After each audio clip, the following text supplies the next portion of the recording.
Мухаммед дает тебе вечную жизнь? Нет, Бог дает нам вечную жизнь. Хорошо, тогда смотри. Посмотри, что говорит Иисус. Я имею в виду, да, но это не значит, что Он сказал «следуйте за мной». Это не значит, что Он Бог. Смотри, что говорит Иисус, брат. Смотри, смотри. В 24 стихе иудеи спрашивают его. Вокруг него собрался народ. «Сколько ты еще будешь держать нас в недоумении?» — говорили они. «Если ты Христос, то так и скажи нам. Скажи нам прямо». И Иисус ответил: «Я уже говорил вам, но вы не поверили. Обо мне свидетельствуют дела, которые я совершаю от имени моего Отца. Вы же не верите мне потому, что вы не из моих овец.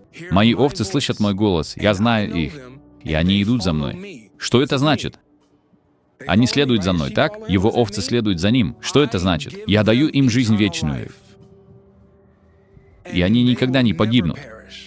Никто не похитит их из руки моей. Отец мой, который дал их мне, превыше всех. Это глубоко, брат. И никто не может забрать их из рук моего Отца. И я хочу закончить этим, брат. Помнишь, следуй за мной. Когда он говорил «следуй за мной», Да. он сказал: «Я даю им вечную жизнь, брат». Я делаю это.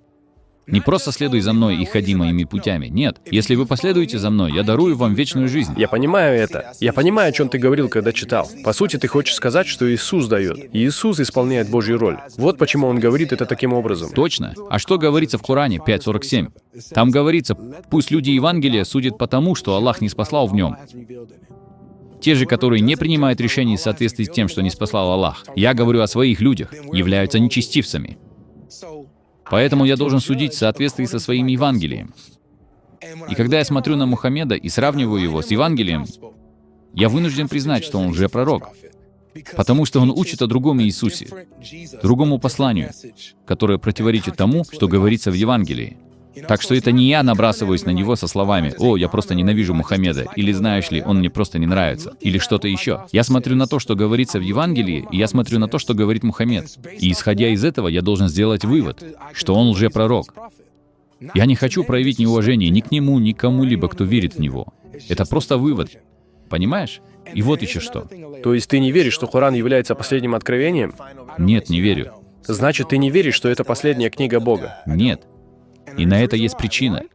Во-первых, Коран дает нам другое послание, и во-вторых, в нем содержатся утверждения, которые я считаю ложными. Например, что Мухаммед упоминается в священных писаниях. Из-за этих вещей, из-за этих двух вещей. Мне нужно будет изучить этот вопрос. Конечно, я хочу помочь тебе.